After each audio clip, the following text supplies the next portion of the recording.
How you doing? I'm good. Thank you so much for being on the show. And when I first learned about you through a Facebook post, and people were talking about the wonderful talk you gave on this topic, and I was hoping you were local to have you at one of our local Joseph Campbell roundtables. But you know what? This turned out even better because now all my listeners across the globe are going to be able to hear about you and what you have to say. Yeah, well, I spent quite a few years living in L.A. I'm on the other coast now, but, we can work it out with the time zones and things. Well, if you ever make it back here, let me know, and we'll most definitely have you at one of our local Joseph Campbell roundtables. Because this is such an important topic, and I don't know. I kind of figure I am pretty similar to a lot of people. We hear the word mythology, and we think, oh God, that Greek mythology. I had to learn in grade school or something, maybe we don't think much more about it than that. But, people like Joseph Campbell taught us that mythology shapes our culture. And I know as a feminist, I've come to learn that, if your mythology is about a male god, then you end up with, the Abrahamic religions and men sort of still ruling the world and patriarchy. So, our stories are more important than maybe most people realize. Would you agree and elaborate? Oh, yeah, definitely. I mean, we start understanding things when we're young by looking at what's going on around us as children. And that is what stories are. We're just being told about things that have happened. And, if you look at any kid when they're in class, the one thing that they all do when they get bored is start to mess with their desk, look at each other, look out the window. They're all trying to observe things that are going on. Kids want to learn. We have an urge to learn, but we don't have the natural urge to learn from books, like you said about Greek mythology. We want to see things that people are doing, and we want to see the results of people's actions, and that's how we draw our lessons. So our mythology relates to that, just like any stories we tell, in that those show people's actions and the results of those actions, and that becomes part of the concrete, you might say, at the bottom of our worldview. And we use that reasoning as we grow up. We build upon it, and it becomes the way we make all of our decisions. So, yeah, mythology is in the core of who we are, and if we recognize that and start to realize how we can educate kids with those ideas, we can see how they influence us, and we can probably educate kids better, too. Well, and I think boys and girls hear different stories that affect how they end up living their lives. I mean, as a young girl growing up in the South, I heard stuff like, don't be too loud, don't be too smart, you'll never get a husband, you need to act like you like sports even if you don't, all of these sorts of things. And that's sort of our mythology too, isn't it? Yeah, we have gender roles in society, and those roles shape the way people develop, even when people have different sets of abilities. Like, I have friends who, amaze me with how smart they are, and some of them are men, some of them are women, but they go into different things based on what they're told they should do. So a lot of times people will think, women aren't inclined to do math. Well, you don't necessarily, if you don't tell them to do it, even brilliant women won't necessarily look into that. They'll look into other things to use their talents at doing. Mm-hmm. So, we start out by listening to adults, everybody, no matter how smart you are as a kid, you're programmed to start learning from your parents because they survived long enough to have you, so they must have something figured out. Right. Well, and do you think, like some of the messages or stories that boys get, they're supposed to like football and sports and all of that, but they're not supposed to like, if they go into the theater, people are going to get the wrong idea about them, those kinds of things. I mean, is that typical of maybe the kinds of stories that, that boys hear and, maybe shape boys' lives, or maybe you have better examples? Well, I think that's definitely true. To some extent, of course, people are different. Men and women are different physically, but it can become a self-fulfilling prophecy sometimes. And when we tell people that, if you're a man, you're not supposed to feel emotions, you have to be strong, that's the way you have to judge yourself. People who maybe have different sets of talents, people who maybe more shy or more academically inclined start to feel like they should be embarrassed by that, and they should be out there trying to fight other people or being tough and, hiding their abilities, and that's a detrimental part of society too. So it happens both ways. Mhm. Mhm. Well, I was before we went on the air, we chatted, real briefly, and I was starting to say to you, well, I wonder if there are any stories that can account for what we're seeing in the political arena right now. Yes, and I think that part of it is the change that we've had in the media, because even, like you said, 10, 15 years ago, we did not have the amount of media thrown at us every day that we have now.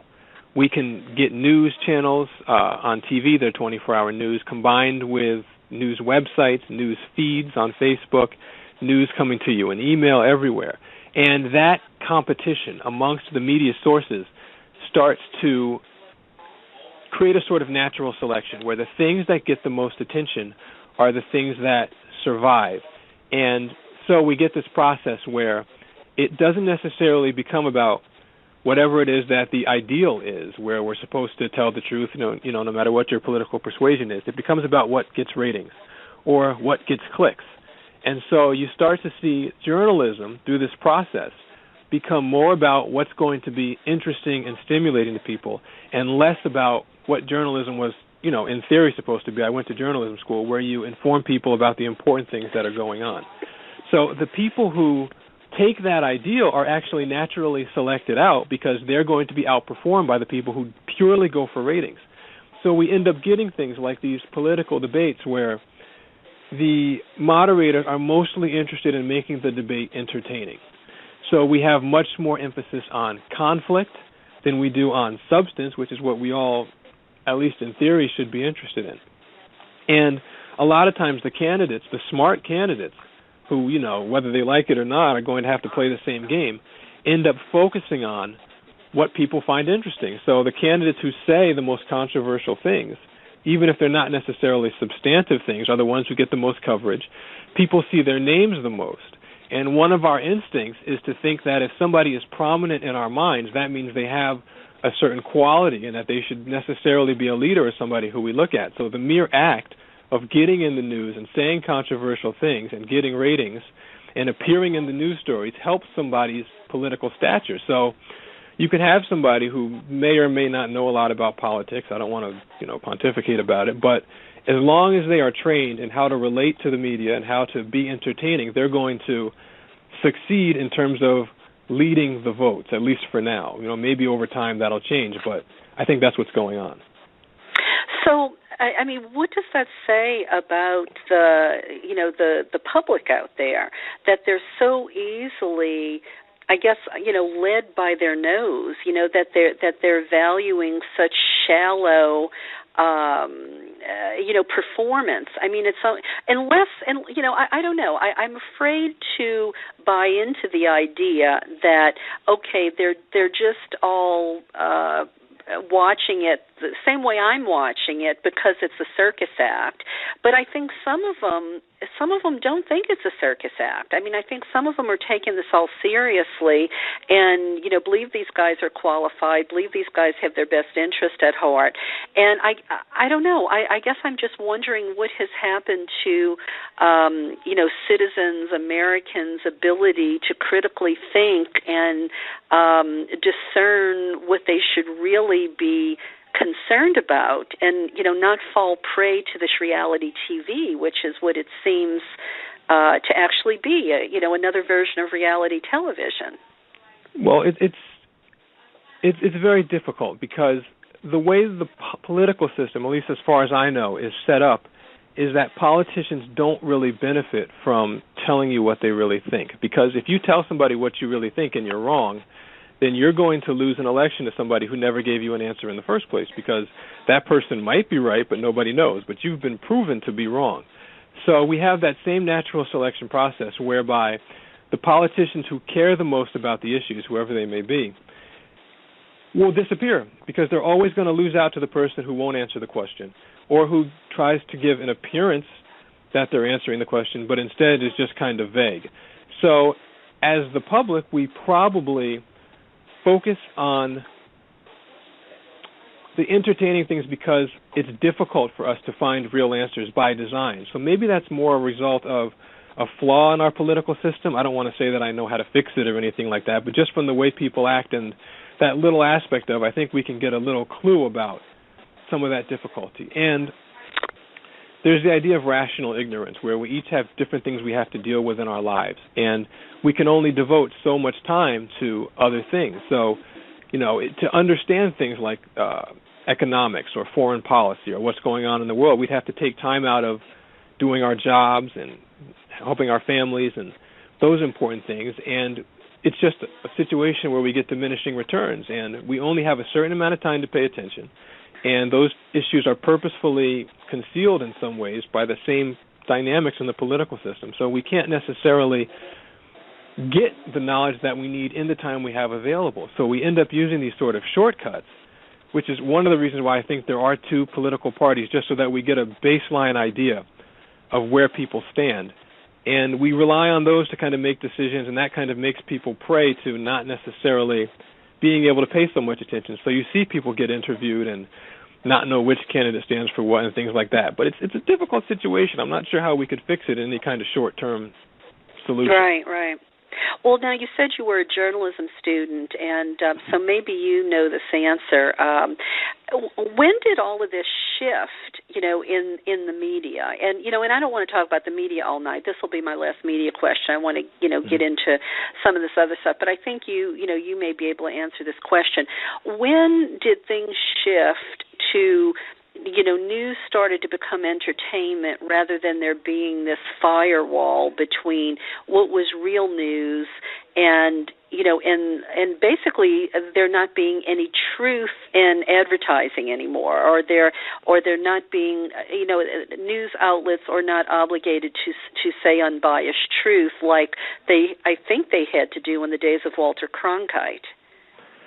Maybe, if I had to hazard a guess, it would probably be the emergence of cable news, perhaps, because when cable television came along, you couldn't survive as much in terms of getting ratings by being idealistic. Before, you had maybe, a small handful of channels where somebody could focus more on what it is that people needed to know. And maybe when cable news showed up, that kind of created the situation where competition for ratings kind of overtook anything else. And then you had to either go for what people wanted to see in the short term, our very quick instincts, rather than ones that may be more valuable but would take longer for people to realize and react to. So probably the emergence of cable television might have supercharged that, and then the emergence of the Internet on top of that probably just pushed it to the level it's at right now. Yeah. Well, I wonder what historians are going to say, 50 years from now when they look back and they see, how things have just so deteriorated. I lay so much of the blame on Fox News's doorstep, but I'm sure they're not the only culprits. But, I just don't recall there being the kind of hate and fear-mongering when there wasn't a platform perpetuating it, like Fox seems to do. But it'll be interesting, I think because, here we are tonight talking about how our stories shape our culture. And, it feels like to me, the stories that come out of the television, whether they're news or whether they're a drama or, a comedy show, like we were talking about Star Trek before, they make us think, and I think for those of us who or maybe tend to be sheeple or maybe don't have time to do the critical thinking. It's like the people who go to church to kind of be told, what they ought to be doing. They want to sort of be led. And to a certain extent, I think our TV mythology, our film mythology, that all, that does shape our culture. I mean, like for instance, I think when Hollywood got very gay friendly, for instance, they might have been real instrumental in helping the country move in that direction too. I mean, would you say? I mean, what do you think? Probably. It's very interesting to me how social trends happen. I try to spend a lot of time understanding that, and it might be that as people have political debates about things, some things are easier to win a debate over than others, and the things that you can't really defend, perhaps, are the things that eventually lose out in the public interest. So maybe that's what it is. Maybe people are having debates about legalization of marijuana or gay marriage, and one side simply wins the argument more often, and then maybe it spreads that way. But ultimately, I don't think that's going to harm people, because those are matters of, personal freedom. If somebody wants to marry someone that doesn't hurt, you or me, if somebody wants to do something in the privacy of their own home, it doesn't hurt people. So I think that it's just a matter of potentially people arguing about things. And one thing that's interesting about movies is that you see politics a lot on TV, but you don't see it as much in movies. And in a lot of cases, it's considered kind of a taboo thing when you make a political movie. It's hard because you necessarily lose just automatically over 50% of your audience, because half of them are going to be Democrats, half of them are going to be Republicans. And children aren't going to understand a lot of political topics, and they're the most profitable demographic that you can get in movies. But on top of that, movies have to be, and mythologies too, have to be believable by people. And that doesn't mean they have to match reality, but there has to be a consistent logic to them. And very often in our political points of view, we don't necessarily match them always to reality. We have certain things that we believe in that we can back up, some things that we kind of guess on or feel our way through. And if you do that in a movie, the audience will disconnect a lot of the time if it doesn't form a consistent reality. So it's really hard to put a certain political ideology into a movie and have people react to it. It's a really difficult challenge. So you don't see politics as much in movies. If somebody does it well, it'll probably be impactful. But it's so hard to do well that it's probably more likely to affect people when it's attached to things that are already happening in the real world. So there's some believable basis there already. Okay, that makes sense. I mean, I was trying to think of political movies, and I can't remember the title, but I know that one. It was about the Wag and the Dog's Tail or something like that. There was a movie called Wag the Dog. Maybe that was it, Wag the Dog, and it was about how we were seeing. Oh, I can't even remember how to explain it well enough. But that was a political movie, and I think about stuff like The Manchurian Candidate, or. But then those are, maybe those are more intrigue than they are political movies. Yeah, but, they're focused more on things happening behind the scenes rather than having a particular political slant to them. I think you could have a Manchurian Candidate movie, no matter whether the president is a Democrat or Republican or anything else. Because people like to believe those kinds of things. You have conspiracy theories can definitely be fun. They can be stimulating. That's kind of the province of movies, is what's stimulating and fun in a lot of ways. Yeah, I was thinking about Oliver Stone's JFK too. 50 Shades of Grey and Twilight. We were going to talk about how women and men react differently to certain genres. Did you want to get into that a little bit? Sure. I'd like to talk about that. I mean, there's a lot of people, of course, are all individuals. You can't necessarily predict what somebody's going to like just because they happen to be a man or a woman. But because we have different gender roles that we're taught in society, that can play a part and kind of create some trends in what men like and what women like. So in a lot of cases, with something like 50 Shades of Grey, you have a romantic fantasy, where the woman comes in and she finds a man who is very handsome and has all kinds of status and power, and then that becomes part of their romantic relationship and what they, the games they play romantically. And men who take on that gender role aren't necessarily going to be attracted to that. They are emotionally dead to that.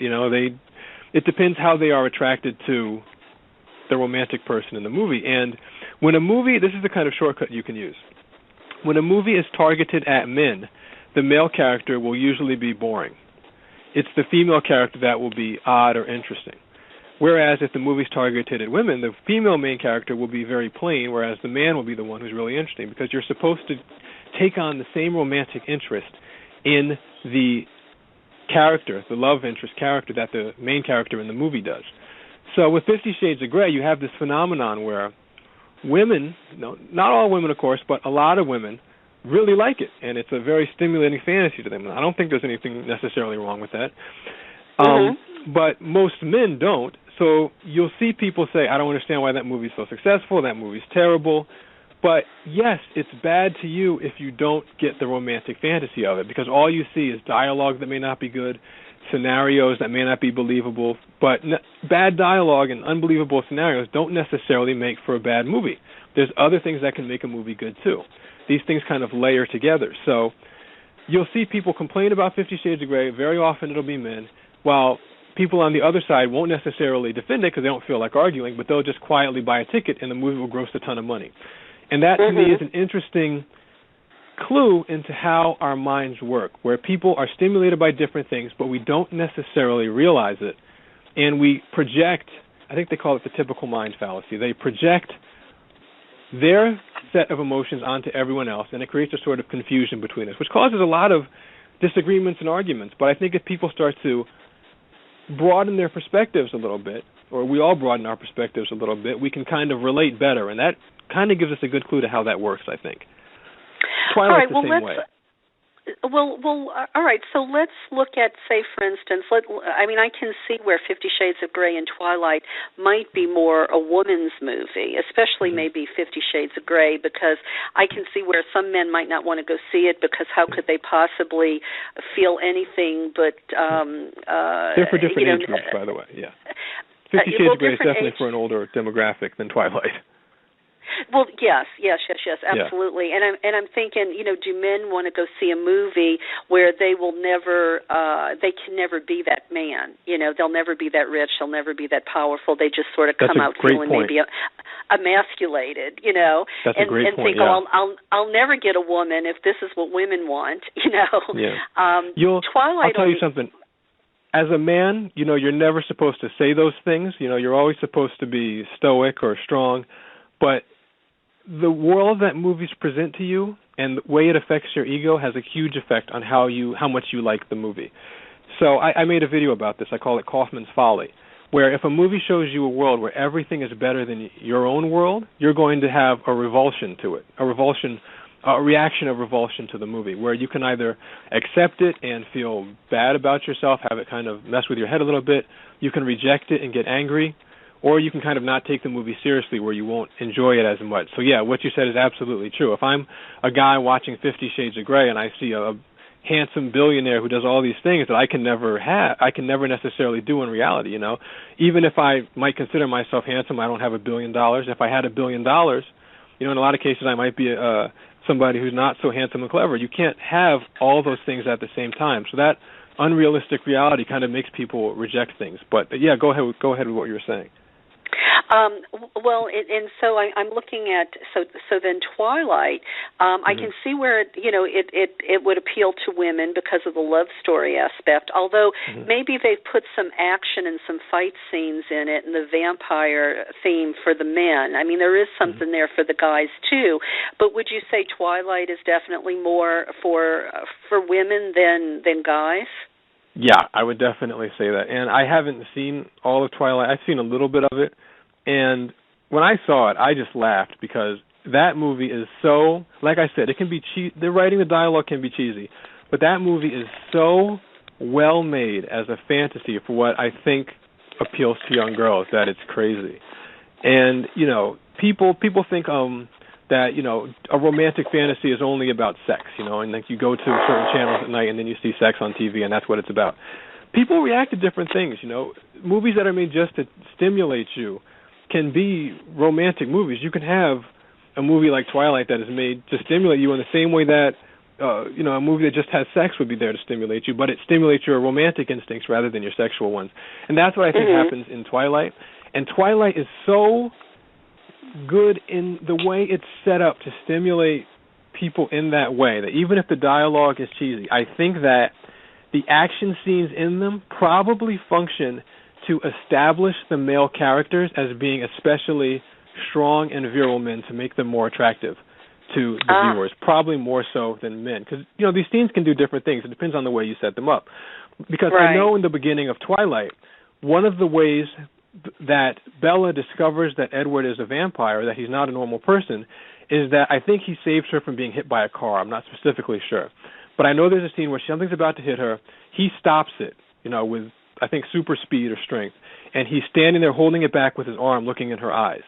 And from one perspective, that might be an action scene where your adrenaline is stimulated by the risk. That's kind of the way action scenes work. It's about taking a risk.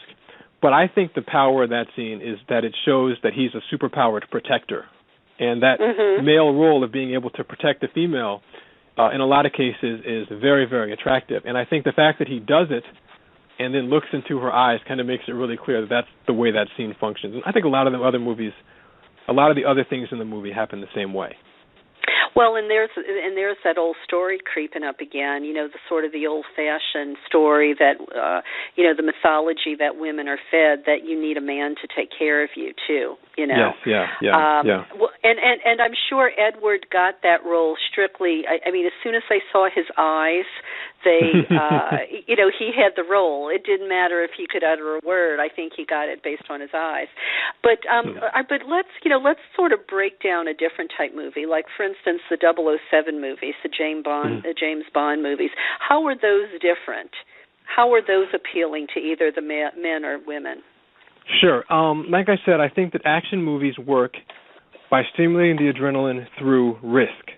Whereas when you look at scary movies, they stimulate the adrenaline through threats, which is why when you look at an action movie like with Tom Cruise, he's always taking crazy risks. He's jumping off the building to catch the helicopter that's trying to pull off, and he's doing all these things to do what's right. And when you look at something like Jason Voorhees from Friday the 13th, he's always threatening. And in fact, he threatens more than he actually does anything, because the famous image of Jason is not him stabbing somebody, it's him staring at you from far away. The thing people remember about Jason is that little, ch-ch-ch-ch, that sound they make when Jason's about to get you. Yeah, it's more famous than any individual kill he made. And usually in the horror movies, the killing scene, I think when you do it really well, if you look at somebody like Wes Craven, who I think died recently, unfortunately, when you do it really well and you look at a Wes Craven movie, the point of the terrible scene where the person is killed, in this case, is to establish the threat for later, so that the person who we like most, the heroine in the movie, like in Nightmare on Elm Street, Nancy, who's a really likable person who you really don't want to die, the whole point of seeing other people die, besides, the little bits of adrenaline you get, is so that when he goes after Nancy, you feel the most amount of threat, and that gets your adrenaline going the most.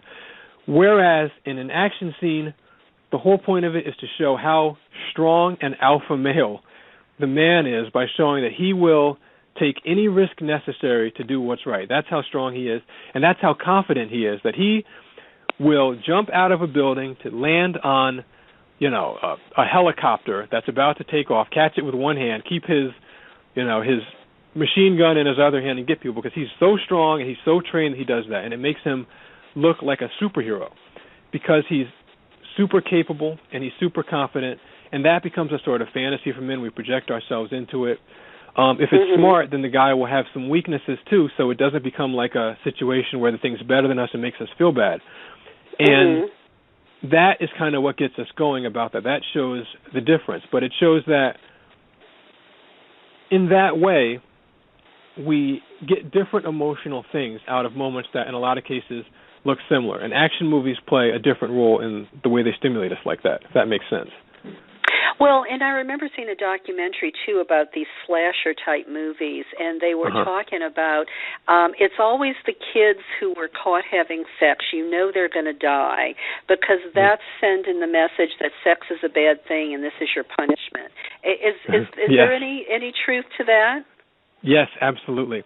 Like we talked about before, the way we learn about things I think, most naturally is by looking at things people do and seeing what it causes to happen to them.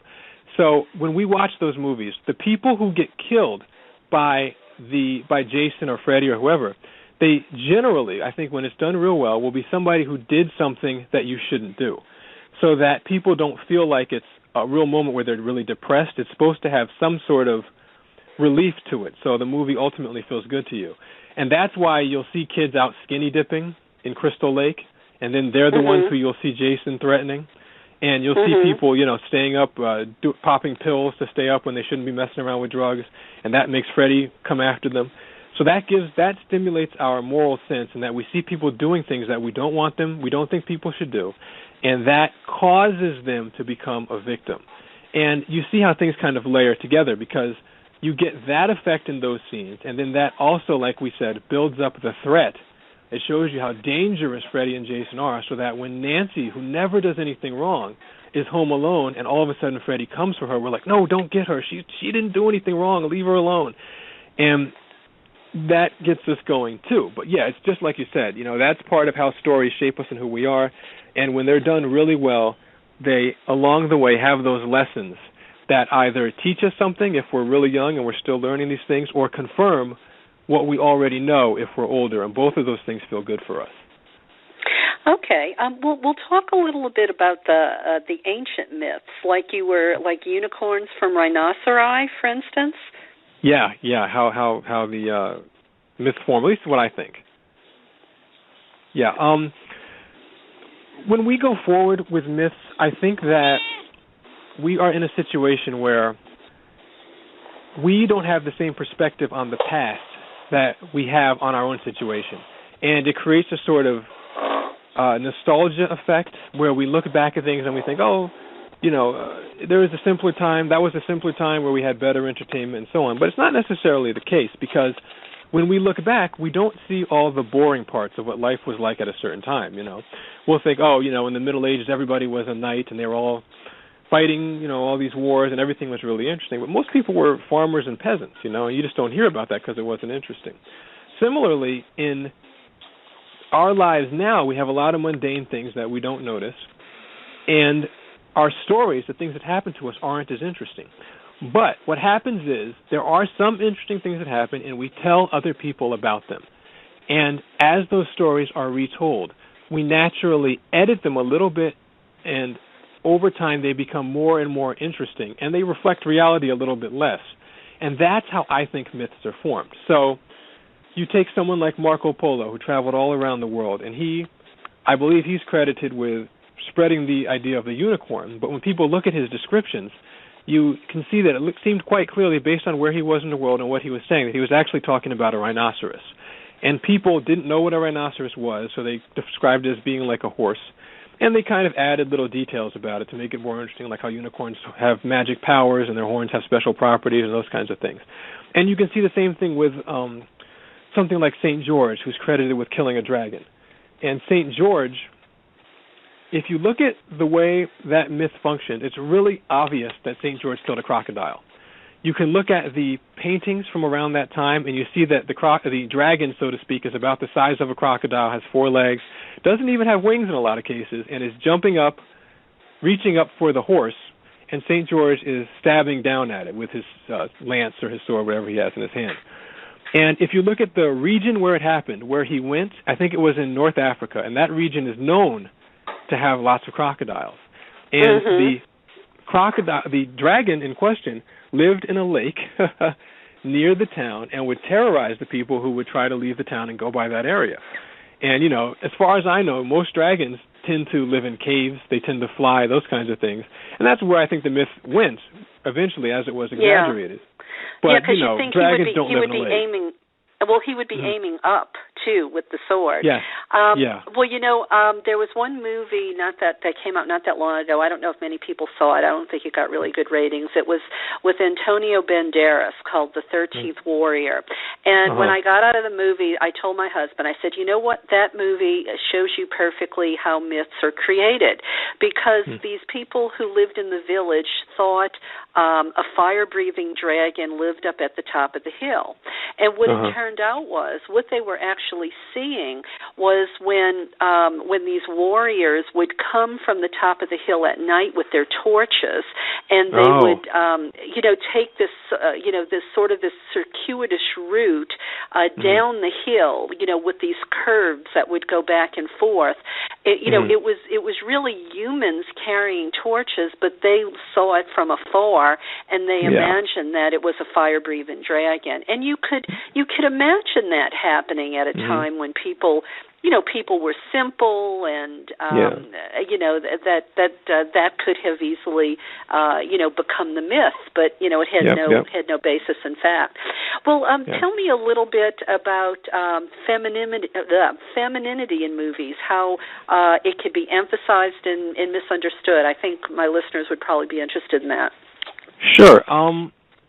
Well, we've talked a little bit about the different roles I think that men and women play in movies and different ways people react to it. But I think a lot of that depends on how the movies are made too, and who makes the decisions. Because I think that we tend to view things as an individual in terms of what they mean to us. Like, for example, if you showed me a candy bar, I would think about eating it. Or if I wasn't hungry, I would think about where I could keep it until later if you were going to give it to me. But if you showed that candy bar to somebody else, they might think about getting it away from themselves because they're on a diet. They might think about it making them sick if they're allergic to it. They might work for a candy bar company, and they might think about it making them money, and they might think about the design of the candy bar, or where they're going to get it, where it's going to be placed in the supermarket. There's all kinds of associated thoughts you can have. But it's all about what it means to us. And if you look at movies, depending on who makes the movie and how, if they put their instincts into it, which most good filmmakers and storytellers do, that's part of art, is using your instincts and your feelings, you will put the different characters in the movie in terms of what they mean to you. So if a man makes a movie, it doesn't necessarily mean you're a bad person or anything like that, but if you put a female character in the movie, you'll usually think about that in terms of what women mean to you. Like if I'm a man, I might, not even realizing it, think about putting in women as love interests, putting in women as someone to be attracted to, someone to be pursued, as someone who is a friend, and so on. But I won't necessarily put a female character in there as someone who you identify with or whose life struggle you share, because it's something that's very different from my life experience. And if I realize that I might do it, but our instincts, this is something that's very interesting to me, our instincts don't talk. They just give us the feeling. So if we're not aware of what they're doing, they'll do their job and they'll quietly influence our actions. So to show the different roles that women can have, besides just what they might mean to me as a man, of course, but like I said, people are different. Different men might view things differently. They might be more and less equal-minded in that. But to do it, I think we'd want to see people who viewed those things differently. You might want to have more women making decisions in Hollywood to get those things, so you can see more female characters who represent things that women value and what femininity means to them. You don't see a lot of movies about bearing children, for example, but one of the most powerful experiences you can have is bearing children. We had 2 people added to our family in the last year, and it was wonderful. I didn't experience it personally, but it gave me a hint of what that's like. So that's probably a part of something that I think we need to do, which is get more people of different backgrounds, including women, making decisions, so we can see those things, which are obviously emotionally powerful things, reflected more in movies, and particularly the roles that women uniquely have in society, and seeing those too, because they definitely make for more profitable movies. So why would you say all the movies are geared toward males? It seems like 20 to 35. I mean, why are there not more, Tomb Raider movies or Xena, Xena episodes? Why? Is it simply because Hollywood is still maybe behind the times and thinks the public doesn't see women in that way, to I don't know, to garner enough sales, at the box office? That's a good question. I think that probably is a part of it. I know that young men are supposed to have the most disposable income because they're apparently, based on our traditional gender roles, the most careerist, the people who are most focused on making money, and they don't have a family yet. So they have all this extra money, so they want to get that 18 to 34-year-old male demographic because they have all that money to give away. It's just like how, like I said, children are such a profitable demographic because they don't have any expenses for their money. They're either going to spend it on candy or movies and toys. So if you're selling them movies and toys, you can make a lot of extra money that way. And kids are also doubly valuable because if they're too young to drive, they'll bring their parents. So a lot of these decisions, when you look at the raw numbers of making money, depend on who simply is more likely to spend the money at the movies. So I think they target men for that reason because they have that disposable income. And I think that part of it might also be that there's a lot of men in positions of power. There's women in positions of power too, but maybe with our traditional gender roles, we encourage men to be hardcore ambitious and to get that spot in the boardroom and to be the person making the decisions. So you end up seeing guys running studios and being the ones who make those decisions. And because the instincts don't talk to us, their vision of what will work, what appeals to them emotionally, isn't something that views a woman as somebody to identify with. It views women, like I said, as someone to pursue or have a romantic interest in or have other roles in the movie. So you get this sort of situation where you don't have enough roles for people who have diverse backgrounds like women or even people of different ethnic backgrounds. And it's a bit unfortunate. But if you can change the situation and see more people of different backgrounds in those decision-making positions, I think you would see more diverse movies. I don't think it would affect profits that much. Okay. Well, we're about out of time here. I see my second guest has called in, and he's been waiting a couple minutes. But I want to give you an opportunity before we say goodnight. I know we sort of maybe went a little far afield of our topic, mythology, of cultural media. But was there anything you wanted to leave listeners with that maybe I didn't ask you that you felt was important about the topic? I think I just might want to say that, like I said, instincts dictate so much of what we do, and they don't tell us about that. I'm working on a book, and if I ever eventually finish it, in addition to my YouTube channel, it'll talk about a lot of these things. But YouTube and the change that we're seeing now is that people are able to try out different methods of appealing to people instead of having to have permission from somebody, because those permission decisions depend on instincts that usually are based on practical results and seeing things that already exist in the world. That's the way instincts are triggered. And the instinct isn't designed to be flexible. It's designed to be fast. So without that gatekeeper there to make the decision instinctively and stop you from trying out new things, we're going to see a lot more creativity. And we're going to see people trying out things that don't necessarily relate to what's already invented. So YouTube is great. And this new media situation that we have, like being able to talk to you on the show, is really great too. And I'm happy to be here. So I guess that's all I would add. Okay. I could go on and on. I mean, I'd love to just dissect a bunch of movies with you. Maybe we could do that some other time if you have time. Should I mention my channel, my YouTube channel? Yes, I was just about to say it, but you go ahead and do it. Go ahead. Sure. It's youtube.com/StoryBrain. Like I said, I've been putting some time on a book and other things. I'm going to be putting up new stuff there. And I'm on Twitter at StoryBrain1. And I'm also on Facebook at Everything Story Channel, all is one word. So if people are interested in these ideas, they're welcome to stop by and drop me a line and see the stuff I've got up there. Okay, sounds good. And, maybe in a few months, if you're up to it, maybe I can have you on and we will just dissect some movies. That would be great. I'd love to do that.